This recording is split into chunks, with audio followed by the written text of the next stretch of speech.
नमो अरिहन्ताणं नमो सिद्धाणं नमो आयर्याणं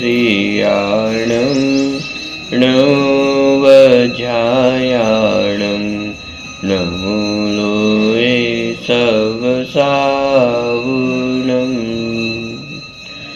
मंगलम भगवान वीरो मंगलम गौतमो गणी मंगलम कुंद कुंदाद्यो धर्मोस्तु मंगलम सर्वमंगल मांगल्यम सर्वकल्याणकारकम प्रधानम सर्वधर्माणां जैनम जयतु शासनम।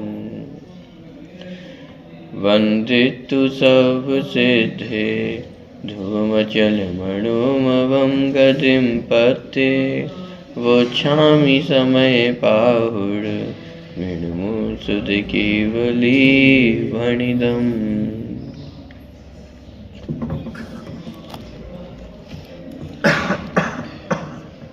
पुण्य पाप अधिकार की चर्चा करने के पश्चात आज आश्रव अधिकार और आयु के जो अधिकार है, संवर अधिकार आदि, उनकी चर्चा आज से अपन प्रारंभ कर रहे हैं। प्रश्न क्रमांक 20, प्रस्तावना में प्रश्न क्रमांक 20।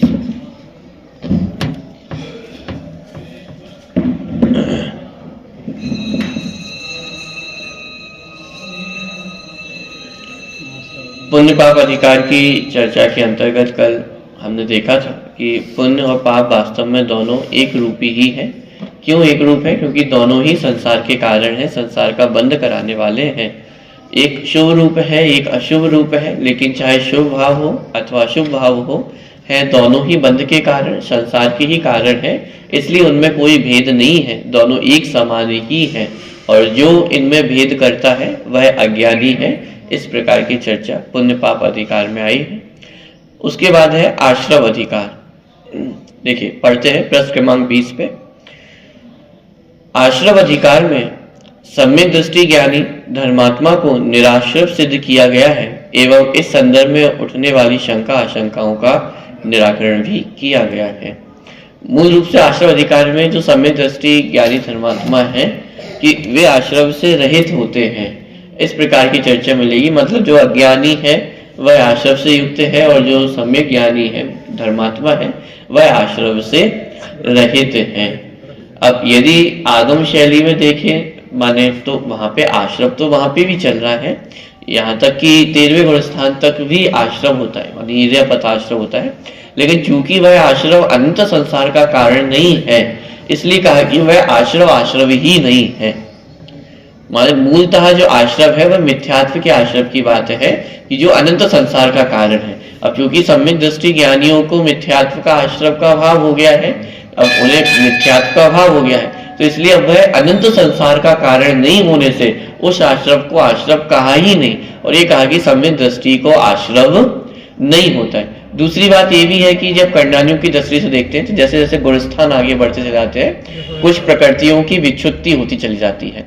मतलब अब उनका आगामी माने उस गुणस्थान में आश्रम होना बंद हो जाता है। तो इस अपेक्षा से देखा जाए तो जो सम्यक ज्ञानी है वह उतने आश्रव से रहित हो जाता है। इस अपेक्षा से भी सम्यक ज्ञानी को आश्रव नहीं होता है और अज्ञानियों को आश्रव होता है। इस प्रकार की चर्चा आश्रव अधिकार में पढ़ने को मिलती है।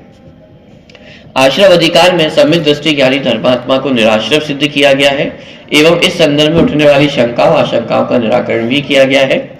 वस्तुतः बात यह है कि शुद्ध नई के विषयभूत अर्थ अर्थात निज भगवान आत्मा का आश्रय करने वाले ज्ञानी जनों को अनंत संसार के कारणभूत आश्रव बंध नहीं होते। वही बात आ गई कि चूंकि ये आश्रव बंध अनंत संसार का कारण नहीं है, इसलिए उस आश्रव बंध को आश्रव बंध कहा ही नहीं। वास्तव में तो बंध वही है जो अनंत संसार का कारण हो, जैसे मिथ्यात्व है। इसीलिए चौथे गुणस्थान में भी मोक्ष कहा, दृष्टि मुक्त हुए। क्यों? क्योंकि वहां पे जो दृष्टि है, जो सम्यक दृष्टि जो हुआ है, तो उसकी श्रद्धा पलट गई है, दृष्टि में फेर हो गया है, तो मानो इसी का नाम मोक्ष है।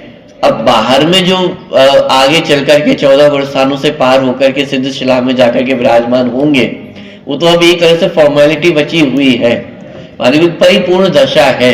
लेकिन मानो आज ही वर्तमान में मुक्त हो गए हो, क्योंकि अनादि काल से अभी बंधन की अवस्था थी, अपने आप को शरीर रूप अनुभव कर रहा था, और आज अपने आप को शरीर से भिन्न अनुभव किया है, तो मुक्त तो हो गए ना, मार्ग में हो गया, वही मार्ग पे आ गए, मुक्त मार्ग में। हाँ, वास्तव में बंधन किसका नाम था? वास्तव में तो कोई बंधन है ही नहीं, शरीर अलग है, आत्मा अलग है। जितना बंधन था वो दृष्टि में ही तो बंधन था, अभी मान्यता में ही तो बंधन है कि शरीर और आत्मा एक है। और जिस समय हमने दोनों को भिन्न भिन्न जान लिया, तो भिन्न भिन्न तो पहले थे ही, और हमने अपनी दृष्टि में भी दोनों को भिन्न भिन्न जान लिया, तो हम दृष्टि में भी कैसे हो गए? मुक्त हो। इसलिए दृष्टि मुक्त। तो वो मोक्ष की कल्पना क्यों की? क्योंकि जो आश्रय बंध है, माने जो मिथ्यात्व का आश्रय बंध है, वह अनंत संसार का कारण है। और चूंकि सम्यक दृष्टियों को मिथ्यात्व के आश्रय का अभाव हो गया है, इसलिए इन्हें कहा कि सम्यक ज्ञानी कैसे है?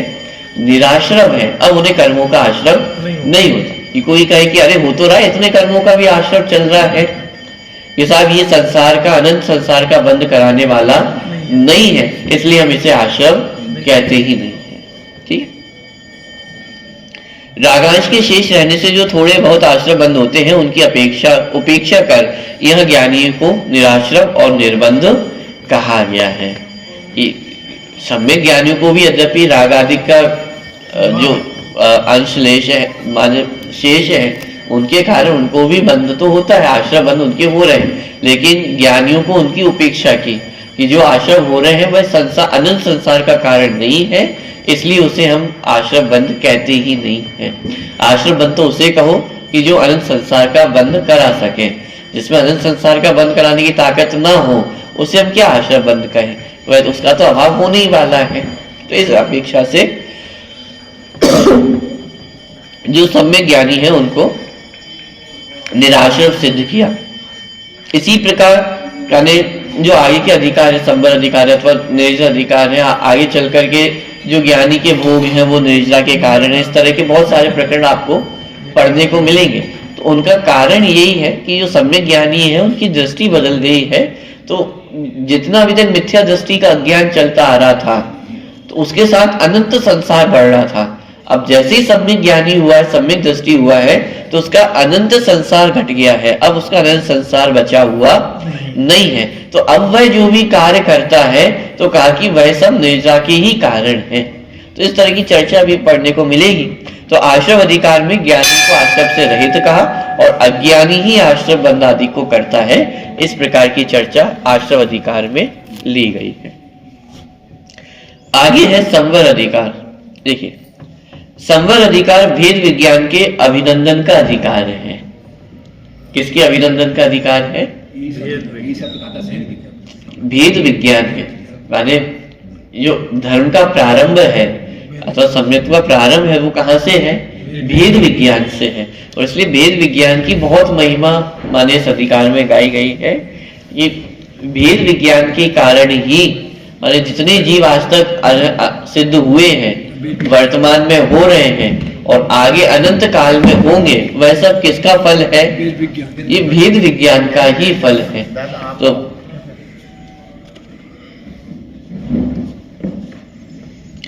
तो संवर अधिकार वेद विज्ञान के अभिनंदन का अधिकार है।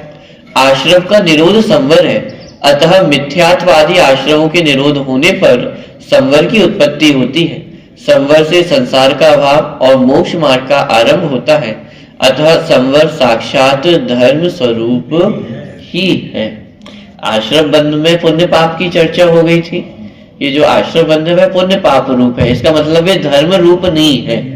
पाप आश्रम तो पाप रूप है ही, लेकिन पुण्य आश्रम पुण्य बंध भी धर्म रूप नहीं है, वे आश्रम बंध रूप है। इस संवर से ही धर्म की प्रारंभ, धर्म की शुरुआत होती है। सर्वदर्शी भगवान ने मिथ्यात्व, अविरति, कषाय और योग रूप अध्यवसानों को आश्रम का कारण कहा है। मिथ्यात्व आदि कारणों के अभाव में ज्ञानियों के नियम से आश्रम का निरोध होता है और आश्रय भाव के बिना कर्म का निरोध होता है। इसी प्रकार कर्म के अभाव में नौकर्म का एवं नौ कर्म के अभाव में संसार का ही निरोध हो जाता है। यानी मूलतः बात इतनी है कि संवर किसका नाम है? आश्रम के निरोध का नाम संवर है। और आश्रम माने कर्मों का आना। तो जब कर्मों का आना रुकता है तो संवर प्रकट होता है। संवर होगा तो कर्मों का आना रुकेगा। कर्मों का आना रुकेगा तो उसके निमित्त से आने वाले जो 9 कर्म है उनका आना भी धीरे धीरे रुकेगा। 9 कर्म माने शरीर और शरीर से संबंधित जितने पदार्थ माने मूलतः जो आघाती कर्मों का कार्य है। तो जब नवीन आश्रम होना कर्मों का रुकेगा तो जो नवीन 9 कर्मों का संग्रह होता है वो भी धीरे धीरे समाप्त होता चले जाएगा। और एक समय ऐसी अवस्था आएगी जब जीव समस्त कर्मों से, समस्त 9 कर्मों से, समस्त भाव कर्मों से रहित होकर के सिद्ध अवस्था को प्राप्त होगा। इसलिए यहाँ पे संवर के गीत गाए गए हैं, क्योंकि जो धर्म की शुरुआत होती है वो कहाँ से हो रही है? संवर से हो रही है। कर्मों का आना रुक रहा है, आत्मा में शुद्धि की उत्पत्ति हो रही है। ये फर्स्ट टाइम है जब आत्मा ने उस वीतरागता का अनुभव किया है, सच्चे सुख का अनुभव किया है, वो संवर में प्रकट किया है। माने संवर में प्रथम बार जीव वो सुख, सच्चे सुख का अनुभव करता है, आनंद लेता है।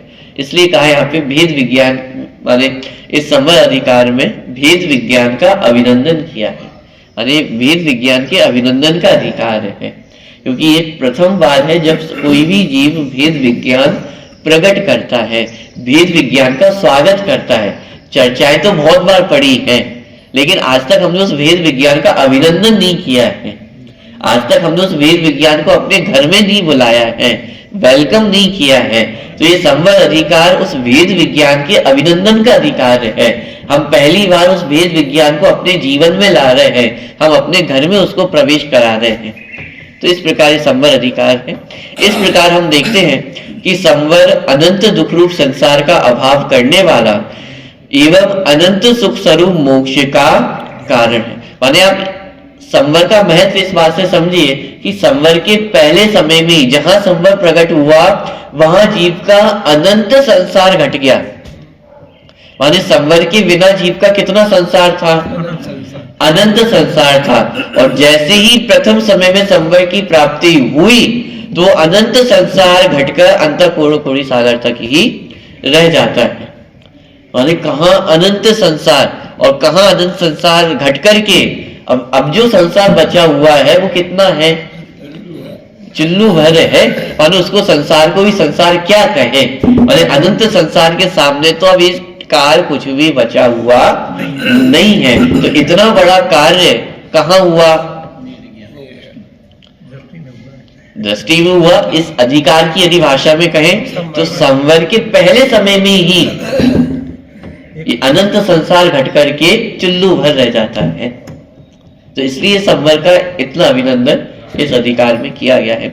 इस प्रकार हम देखते हैं कि संवर अनंत दुख रूप संसार का अभाव करने वाला एवं अनंत सुख स्वरूप मोक्ष का कारण है। कर्म का निरोध संवर रूप धर्म की उत्पत्ति का मूल कारण भेद विज्ञान है। यही कारण है कि इस ग्रंथराज में आरंभ से ही पर और विकारों से भेद विज्ञान कराते आ रहे हैं। मोक्ष का मूल कारण संवर और संवर का भी मूल कारण भेद विज्ञान। और भेद विज्ञान शरीर से भी कराया, कर्मों से भी कराया, 9 कर्मों से भी कराया, भाव कर्मों से भी कराया। माने जब समय सारणी ग्रंथ अपन पढ़ते हैं तो भेद विज्ञान की कितनी परतें खुलती चली जाती हैं वो हमें ख्याल में आता है। शरीर से मतलब 9 कर्मों से, द्रव्य कर्मों से, भाव कर्मों से तक भेद विज्ञान कराया। और आगे चल करके तो पर्याय मात्र से जो भेद विज्ञान की चर्चा ली। माने प्रारंभ में छठी गाथा में ही ना प्रमत्त है ना अप्रमत्त है। तो यहाँ पे तो डायरेक्ट जो पर्याय से भी भेद विज्ञान की जो बात है, माने द्रव्य कर्म, 9 कर्म, भाव कर्मों से तो रहित आत्मा है ही, लेकिन पर्याय मात्र से भी भेद विज्ञान कराना, अथवा इसको ऐसा कहें कि उसमें अभेद की स्थापना करना। क्योंकि जब तक भेद का लक्ष्य होगा तब तक विकल्प खड़े होंगे। विकल्प किसे कहते हैं?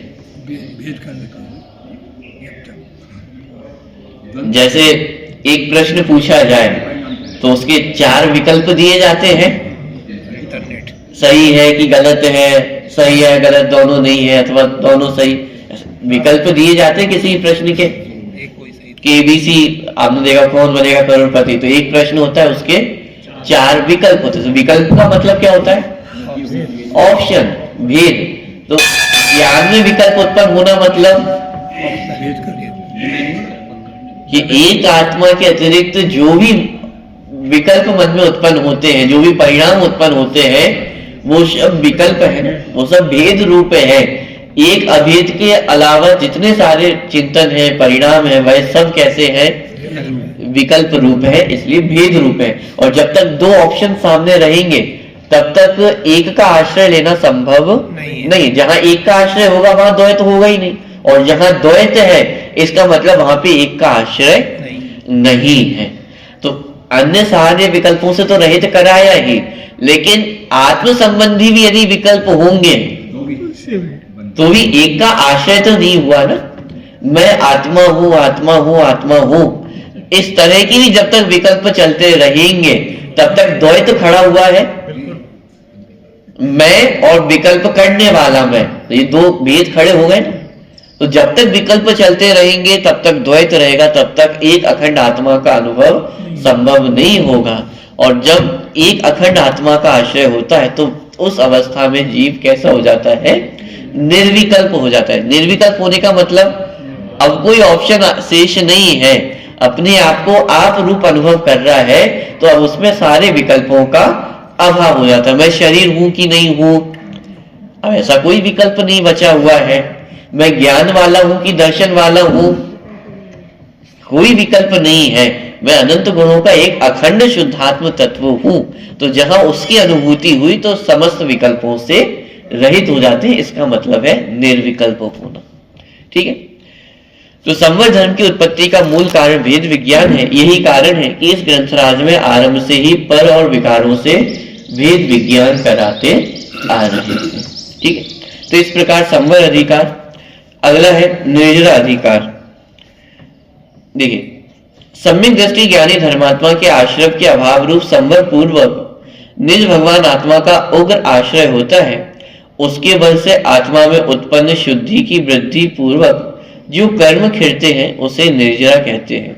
शुद्धि की वृद्धि भाव निर्जरा है और कर्मों का खिरना द्रव्य निर्जरा। और ये निर्जरा संवर पूर्वक ही होती है, बिना संवर के निर्जरा संभव नहीं है। माने वास्तव में जो मोक्ष मार्ग में कार्यकारी निर्जरा है वह संवर पूर्वक ही निर्जरा होती है।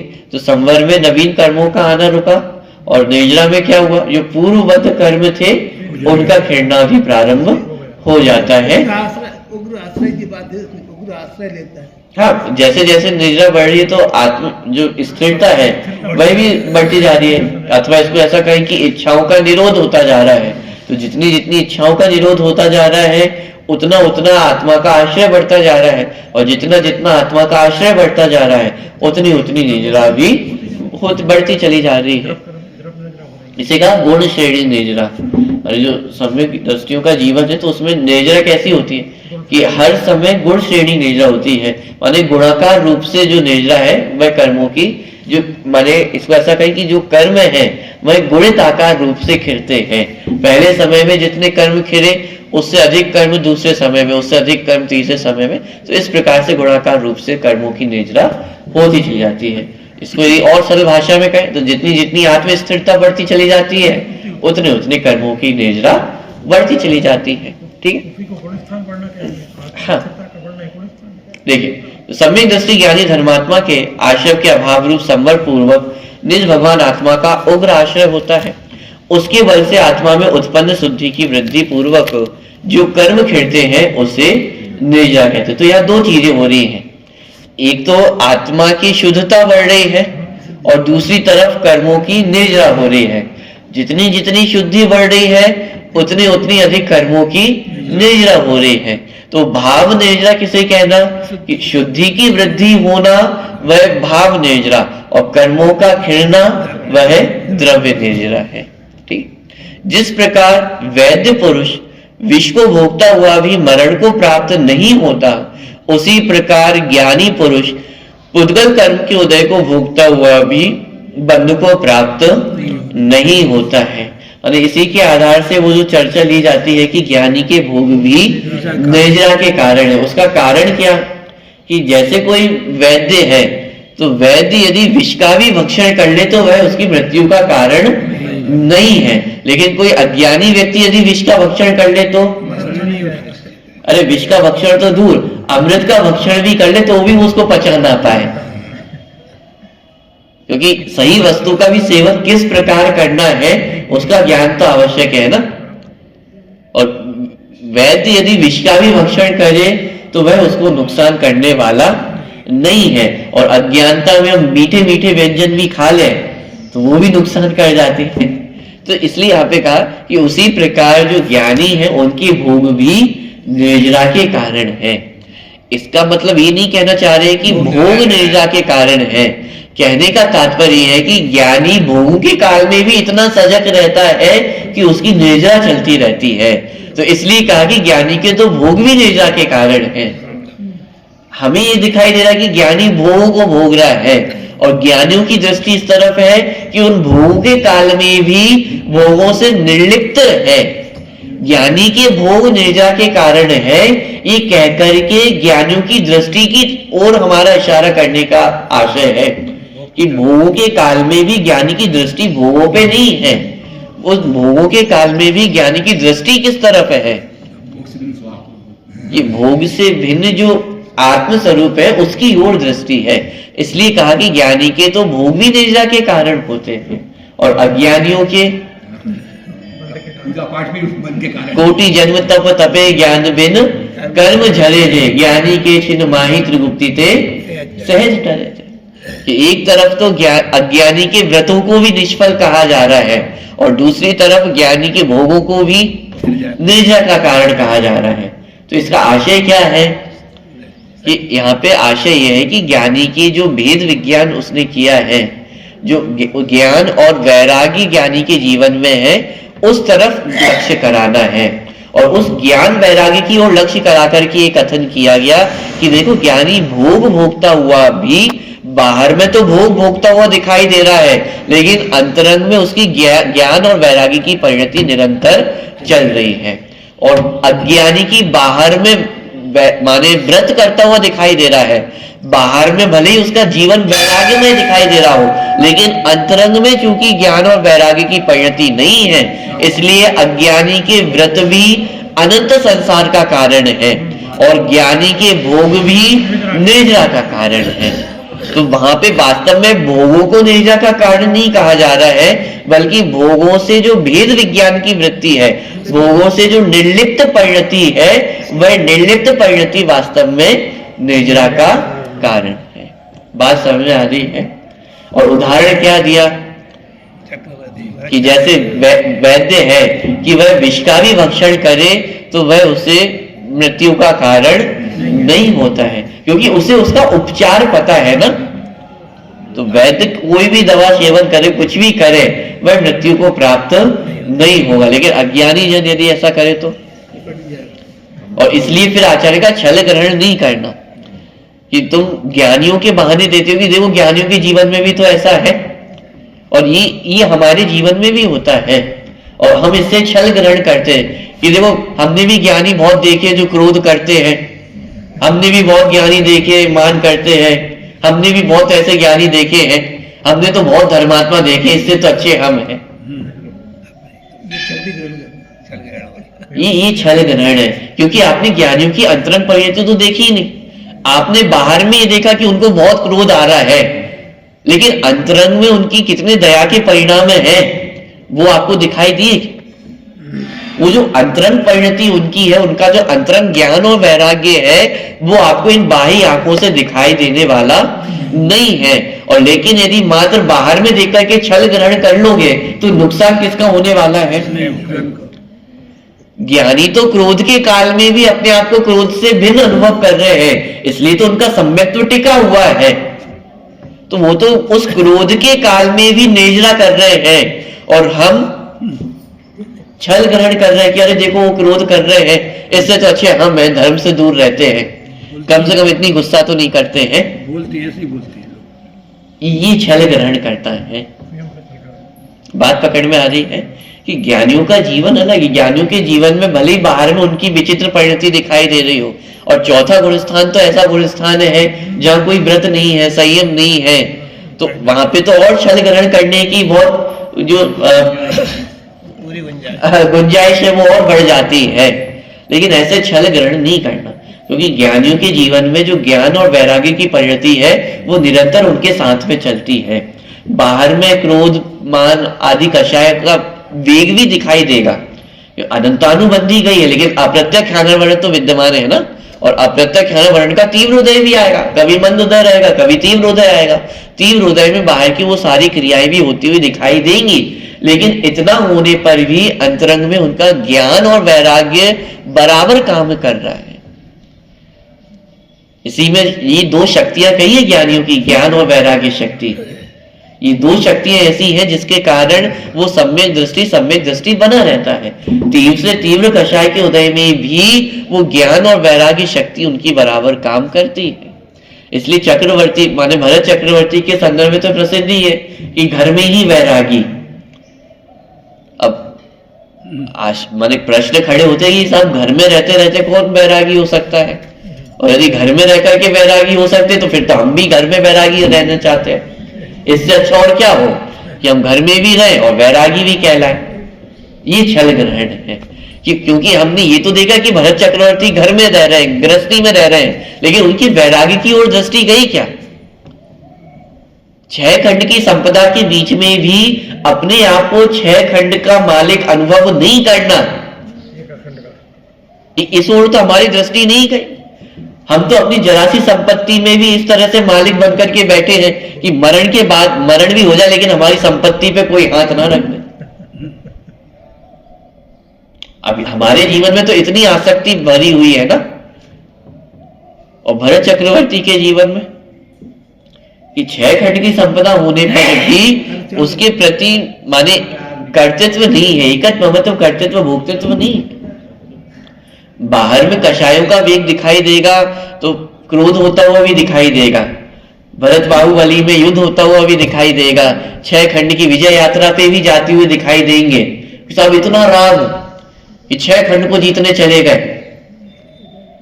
कि एक तरफ तो इतना राग दिखाई दे रहा है, लेकिन दूसरी तरफ जो वैराग्य अंतर में बस रहा है, अंतर में जो उनको खेद बस रहा है कि साहब यहाँ जो जीव है वह आदिनाथ भगवान की दिव्य ध्वनि का श्रवण करेंगे और मैं अभागा ये दिव्य ध्वनि छोड़ करके जा रहा हूं। बोलो आपको यदि ये ऑप्शन दिया जाए कि साहब आपको 1 अरब रुपए की प्राप्ति होगी, बशर्ते शर्त इतनी है कि आपको सुबह का प्रवचन छोड़ना होगा,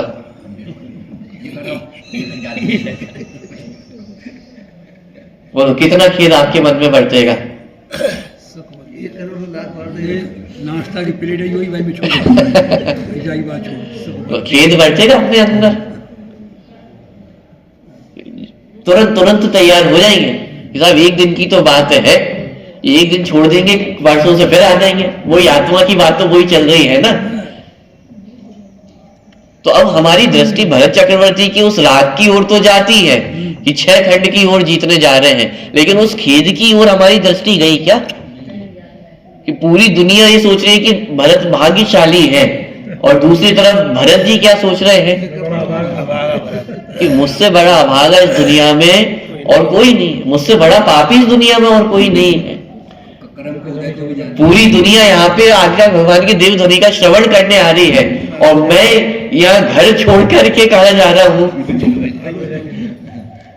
कि युद्ध विजय पर जा रहा है। तो युद्ध ही ना, भले ही अस्त्र शस्त्र नहीं चले, रक्त की एक बूंद नहीं बही, लेकिन है तो युद्ध ही। और ये तो पंचम काल हुंडा सर पर ही चल रहा है, कदाचित रक्त की बूंद बह भी जाती तो कोई बड़ा आश्चर्य होता क्या? पंचम काल में हुंडा सर पड़ी में जो हो जाए वो कम है, तो जा तो युद्ध पे ही रहे थे ना। आप विचार करके देखिए कि बाहर का राग तो दिखाई देता है, लेकिन अंदर में जो वैराग्य परिणति है वो दिखाई नहीं दे रही। जगत को भाग्यशाली दिखाई दे रहे हैं, और भरत जी स्वयं अपने चित्त में विचार कर रहे हैं कि मैं कितना अभागा हूं कि दिव्य ध्वनि सुनने का अवसर मैं चूक रहा हूं। ये कैसा पुण्य का उदय है, और हमें यदि पुण्य का उदय ऐसा मिल जाए तो आप कोसने वाले हो उस पुण्य के उदय को, आपको खेद बरतेगा, आपको लगेगा कि ये पुण्य भी मेरे लिए कष्ट कारक है।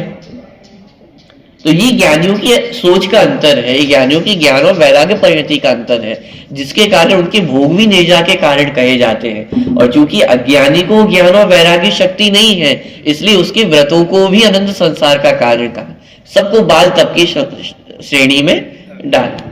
देखिए, तो जिस प्रकार वैद्य पुरुष विष को भोगता हुआ भी मरण को प्राप्त नहीं होता, उसी प्रकार ज्ञानी पुरुष पुद्गल कर्म के उदय को भोगता हुआ भी बंध को प्राप्त नहीं होता।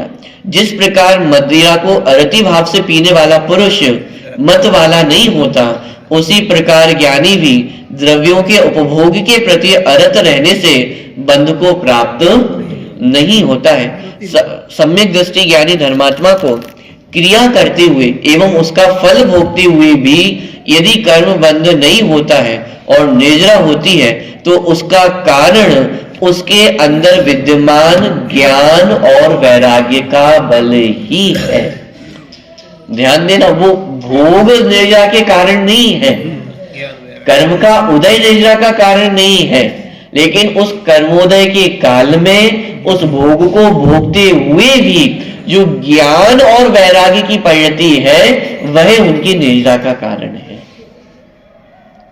और हमें भी आदर्श बनाने योग्य क्या है कि जब वो घर में रहते हुए भी वैरागी है, तो आदर्श बनाने योग्य ये नहीं कि घर में रहते हुए वैरागी बनना है, आदर्श बनाने योग्य है कि वैरागी देखो कितना महत्वपूर्ण है, कितना जोरदार वैराग्य है कि घर में रहते हुए भी, इतने राग के बीच में रहते हुए भी उस राग से निर्लिप्त है। मानी सम्यक दृष्टियों की परिणति बताने के लिए वो एक उदाहरण दिया जाता है एक व्यक्ति का, कि एक व्यक्ति आया राजमहल में और उसको भरोसा नहीं हुआ कि घर में वैरागी कैसे रह सकते हैं भरत जी। तो उसने प्रश्न खड़ा किया कि कैसे संभव है भरत जी रहते हैं। तो क्या हुआ उसके साथ, कि उसके हाथ में एक दिया दिया गया, पूरा तेल भर के दिया गया बराबर, एक बूंद भी यदि जरा से यहाँ हुआ तो तेल बूंद गिर जाए उसमें से। और शर्त रखी कि आपको ये हाथ में दीपक दिया गया है पूरा तेल भर करके, और आपको आजादी है, पूरा महल आपका है, आपको जहां घूमना है वैसे घूमो, जो करना है वो करो, लेकिन शर्त इतनी है कि हाथ में जो दीपक लेकर के चल रहे हैं, इसमें से एक बूंद भी तेल की नीचे नहीं गिरनी चाहिए, और जहां एक बूंद तेल की गिरी तो क्या हुआ, लेगा उसको पूरा बराबर, पूरा राजमहल घुमाया, पूरा एक एक कमरे, उसकी पूरी आजादी थी, आप जहां जाना चाहो, ये महल आपका हो गया है, आपको जहां जाना है, जैसे घूमना है वैसे आप करो। तो कितना महल घूमा उसने, अरे दृष्टि तो कहाँ थी कि साहब पूरा महल घुमाया है, पूरी आजादी थी, जो करना चाहो वो कर सकते हो, जो राज सुख भोगना चाहो वो राज सुख भोग सकते हैं, लेकिन उसके बाद भी कितना राज सुख होगा, क्यों? क्योंकि पूरी दृष्टि तो कहां पे थी, उस दी पर थी कि एक बूंद भी फैल ना जाए। कि ऐसे ही सम्यक दृष्टियों की परिणति होती है, बाहर में पूरे राज सुख का वैभव भोगते हुए दिखाई दे रहे हैं, लेकिन उनकी दृष्टि कहां पर है, कि दृष्टि तो उनकी आत्म स्वरूप पर है, भेद विज्ञान की ओर ही उनकी निरंतर दृष्टि बनी रहती है। सम्यक दृष्टि ज्ञानी धर्मात्मा को क्रिया करते हुए एवं उसका फल भोगते हुए भी यदि कर्म बंध नहीं होता है और निद्रा होती है, तो उसका कारण उसके अंदर विद्यमान ज्ञान और वैराग्य का बल ही है। इस बात को निद्रा अधिकार में बहुत ही विस्तार से स्पष्ट किया गया है। पर पदार्थ एवं राग भाव में रंच मात्र भी एकत्व बुद्धि नहीं रखने वाले एवं अपने आत्मा को मात्र ज्ञायक स्वभावी जानने वाले आत्मज्ञानी सम्यक दृष्टि धर्मात्मा को संबोधित करते हुए आचार्य देव कहते हैं, हे भव्य प्राणी, तो इस ज्ञान पद को प्राप्त करके इसमें ही लीन हो जा, इसमें ही निरंतर संतुष्ट रहे और इसमें ही पूर्णतः तृप्त हो जा। इससे ही तुझे उत्तम सुख अर्थात अतीन्द्रिय आनंद की प्राप्ति होगी। माने बाह्य भोगों को भोग करके आनंद की प्राप्ति होने वाली नहीं है। यदि अतीन्द्रिय सुख को प्राप्त करना चाहते हो तो उसका उपाय आत्म तल्लीनता ही है, आत्म स्थिरता ही है, क्योंकि आत्मा के अतिरिक्त सुख कहीं भी बाहर में मिलने वाला नहीं है। और इस बात को निज अधिकार में बहुत अच्छे से स्पष्ट किया। मूल रूप से जो ज्ञानियों की दो शक्ति है, ज्ञान शक्ति और वैराग्य शक्ति, ये दो परिणति ज्ञानियों के साथ सदा रहती है। भले ही भोगों के काल में भी उनका ज्ञान और वैराग्य ये बराबर कार्य करता है, जिसके कारण उनके भोगों को भी निद्रा का कारण कहा जाता है। लेकिन छल ग्रहण नहीं करना, भोग कभी भी निद्रा के कारण नहीं है। भोगों के काल में भी चलने वाली जो ज्ञान वैराग्य परिणति है वो निद्रा के कारण है। और चूंकि सम्यक दृष्टि का महत्व बताना है, सम्यक दृष्टि की जो दृष्टि है उसकी महत्व बताने की, सम्यक दृष्टि की दृष्टि कैसी होती है कि भोगों के बीच में भी भेद विज्ञान कर लेते हैं, और हम मंदिर में बैठ करके भी भेद विज्ञान नहीं कर पाते। जिनेन्द्र भगवान के दर्शन करते हुए भी हम भेद विज्ञान नहीं कर पाते हैं। समय सारणी पढ़ते हुए भी, ज्ञायक भाव की चर्चा सुनते हुए भी भेद विज्ञान नहीं कर पाते हैं। और दूसरी तरफ सम्यक दृष्टि भोगों को भोगते हुए भी निरंतर भेद विज्ञान करते हैं। तो सम्यक दृष्टि के भोग भी नेजा का कारण है। यह कथन इसलिए किया था कि सम्यक दृष्टि की महानता को बताया जा सके कि उनकी दृष्टि में कितना बल है, उनका भेद विज्ञान कितना मजबूत है कि विपरीत से विपरीत परिस्थिति में भी वे अपने भेद विज्ञान को नहीं छोड़ते हैं। और हम सबसे पहले किसको छोड़ देते हैं कि जरा सी मुसीबत आई कि हुई आत्मा परमात्मा की चर्चाएं मंदिर में अच्छी लगती है, कि बाहर में तो कि बाहर की बातें ही काम आई। कहते हैं मंदिर की बातें ये हमारे वचन होते हैं ना, जब मंदिर की बातें मंदिर में ही अच्छी लगती हैं, पूजन की बातें पूजन में ही रहने दो, स्वाध्याय की बातें स्वाध्याय तक ही रहने दो, बाहर ये चीजें काम आने वाली। अब यदि ये हमारी सोच है तो फिर आप विचार कीजिए मोक्ष मार्ग कितनी दूर है अभी हमसे। और इस बात की ओर ध्यान आकर्षित कराने के लिए लिखा कि सम्यक दृष्टि के तो भोग भी निद्रा का कारण है। अरे तुम लगे हो कि बाहर ये चीजें काम नहीं आएगी। आप सम्यक दृष्टि से जाकर के पूछो कि इसके अलावा और कुछ काम आने वाला नहीं है। 6 खंड की संपदा तो यही रह जाएगी। यदि साथ में कुछ जाने वाला है तो ये भेद विज्ञान ही साथ में जाने वाला है। कितने देर रहेंगे संयोग तो नाम ही उनका है कि जिनका वियोग निश्चित है। जितने संयोग है ये निश्चित है कि उनका वियोग होना ही है। लेकिन यदि कोई एक चीज हमारे साथ में जाएगी तो ज्ञान और वैराग्य है। ये ज्ञान और वैराग्य की परिणति ही इस भव की हमारी कमाई है, जो आगे भी हमारे साथ जाने वाली है। और यही ज्ञान और वैराग्य हमें मोक्ष मार्ग पे आगे बढ़ाते हैं और मोक्ष तक लेकर के जाते हैं। इसलिए फालतू बातें नहीं है। रुपए पैसे कमाने की बात फालतू हो सकती है, लेकिन ये ज्ञान और वैराग्य की चर्चा, ये भेद विज्ञान की चर्चा, यही सबसे कार्यकारी चर्चा है। इसको यहीं तक छोड़ के जाना उपयुक्त नहीं है। अरे ये वो चर्चा है जिसको 24 घंटे अपने साथ रखना चाहिए। रुपए कैसे कमाए जाते हैं एक बार को भूल जाओ, ये चल जाएगा। लेकिन मैं कौन हूं यदि ये भूल गए तो अनंत संसार बिगड़ने वाला है ना। तो मैं कौन हूं यदि यही भूल गए तो ये नक्की है कि अनंत संसार बढ़ गया, अनंत संसार बढ़। और यदि एक बार निगोद पहुंच गए तो अनंत काल कहां बीत जाएगा इसकी आपको भी खबर नहीं पड़ेगी। तो इसलिए ये बहुत आवश्यक है हमारे ज्ञान और वैराग्य, ये भेद विज्ञान की चर्चा। मूल रूप से जहाँ संवर अधिकार में भेद विज्ञान की चर्चा प्रारंभ की थी, जहाँ भेद विज्ञान का अभिनंदन किया था, उस भेद विज्ञान का ही विस्तार आगे तक किया गया है। उस भेद विज्ञान के ही गीत गाए गए हैं कि यदि कुछ करने योग्य कार्य है तो भेद विज्ञान करने योग्य है। श्लोक आता है, आई कथम अपि मृतवा तत्व कौतूहली सन, कि मर पच करके भी क्या करो, ये तत्व का कौतूहल होना चाहिए। जिज्ञासा तो हो कम से कम, मैं कौन हूं, आया कहां से, इन बातों को पढ़ने की समझने की जिज्ञासा तो हो। जिज्ञासा होगी तो भेद विज्ञान भी होगा, भेद विज्ञान होगा तो संवर भी होगा, निर्जरा भी होगी और मोक्ष की भी प्राप्ति होगी। लेकिन अभी तो दिक्कत यह है कि अभी तो जिज्ञासा भी नहीं है, अभी तो इच्छा भी नहीं है। अभी तो इसलिए मंदिर आ जाते हैं कि 10 लोग क्या कहेंगे। लोग क्या कहेंगे, इसलिए चलो मंदिर तो कर आए, दर्शन तो कर आए, वरना फालतू की बातें बनेंगी।